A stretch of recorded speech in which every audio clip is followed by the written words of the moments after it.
일본, 튀니지 4대0 완파. 일본 언론도 흥분했다. 일본이 월드컵 F조 2차전에서 튀니지를 4대0으로 완파하며 조 선두 경쟁의 주도권을 잡았다. 1차전에서 네덜란드와 2대2 무승부를 기록하며 세계 축구 팬들을 놀라게 했던 일본은 이번 경기에서도 압도적인 경기력을 보여줬다. 경기 초반부터 일본은 높은 점유율과 강한 전방 압박으로 주도권을 장악했다. 튀니지는 수비 숫자를 늘리며 대응했지만 일본의 빠른 패스 플레이와 측면 침투를 막지 못했다. 전반에 선제골을 터뜨린 일본은 후반에도 공격의 강도를 유지했고 추가골을 연달아 성공시키며 결국 4대0 대승을 완성했다. 특히 네덜란드전에서 보여줬던 역습 축구뿐 아니라 점유율을 바탕으로 경기를 지배하는 모습까지 보여주면서 일본 축구의 성장세를 입증했다는 평가가 나왔다. 경기 종료 직후 일본 언론들은 일제히 극찬을 쏟아냈다. 일본 매체 반응을 살펴봤다. 스포츠워치는 일본은 네덜란드전 무승부가 결코 우연이 아니었음을 증명했다. 튀니지를 상대로 경기 시작부터 끝까지 압도했다. 니칸 스포츠는 공격과 수비, 압박과 전환 속도 모두 완벽에 가까웠다. 이번 대회 일본의 경기력은 역대 최고 수준이라는 평가를 받을 만하다. 산케이 스포츠는 월드컵에서 일본이 강팀으로 평가받기 시작한 이유를 보여준 경기였다. 더 이상 이변의 팀이 아니라 실력으로 결과를 만드는 팀이다. 도쿄 스포츠는 조별리그 통과가 목표였던 시절은 끝났다. 일본은 이제 조 1위와 8강 이상을 이야기할 수 있는 팀이 됐다. 풋볼조는 유럽 강팀들이 일본을 까다롭게 생각하는 이유가 그대로 드러난 경기였다. 조직력과 활동량이 세계 최고 수준이다. 일본 네티즌 반응도 살펴봤다. 솔직히 네덜란드전은 어느 정도 운이 따랐다고 생각했다. 하지만 오늘 경기 보고 생각이 완전히 바뀌었다. 튀니지가 약했다기보다 일본이 너무 강했다. 공격 전개가 정말 시원했다. 패스가 몇 번만 이어지면 바로 결정적 기회가 만들어진다. 예전에는 일본이 강팀을 상대로 버티는 축구를 했다면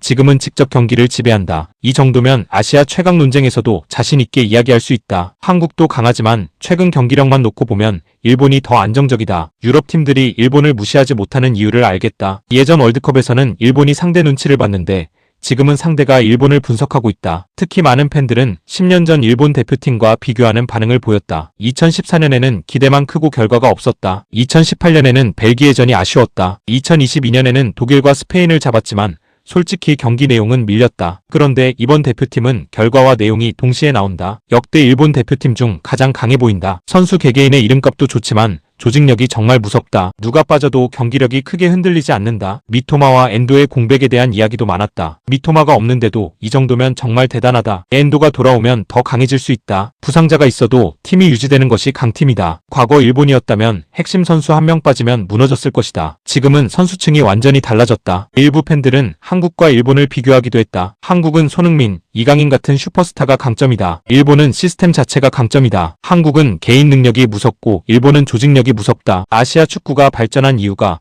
한국과 일본 덕분이라는 말도 이해가 간다. 둘 다 월드컵에서 경쟁력을 보여주고 있다. 또 다른 팬들은 유럽 축구와의 차이가 점점 줄어들고 있다고 평가했다. 예전에는 유럽팀과 만나면 체격에서 밀렸다. 지금은 활동량과 압박 강도가 비슷하다. 오히려 후반 체력에서는 일본이 더 좋아 보일 때도 있다. 유럽팀들도 일본을 만나기 싫어할 것이다. 월드컵에서 일본이 더 이상 약체가 아니라는 사실이 증명됐다. 조 1위 경쟁에 대한 의견도 많았다. 이제 목표는 조별리그 통과가 아니다. 무조건 조 1위를 해야 한다. 스웨덴전이 사실상 결승전이다. 네덜란드보다 앞서서 올라갈 기회가 생겼다. 조 1위를 하면 대진도 훨씬 좋아질 수 있다. 이번 기회를 놓치면 안 된다. 일부 팬들은 벌써 토너먼트를 상상하고 있었다. 이번 대표팀은 16강보다 더 갈 수 있다. 8강도 현실적인 목표다. 대진만 좋으면 4강도 꿈은 아니다. 브라질만 피하면 승산 있다. 누구를 만나도 예전처럼 겁먹을 필요가 없다. 월드컵에서 일본 축구의 새로운 역사를 쓸 기회다. 선수 개인에 대한 평가도 이어졌다. 구보는 이제 월드클래스 문턱에 올라섰다. 도하는 큰 경기 체질이다. 가마다는 대표팀에서 존재감이 엄청나다. 수비진도 실수가 거의 없다. 골키퍼까지 안정적이다. 이 팀은 약점 찾기가 쉽지 않다. 일본 축구 커뮤니티 전체 분위기를 종합하면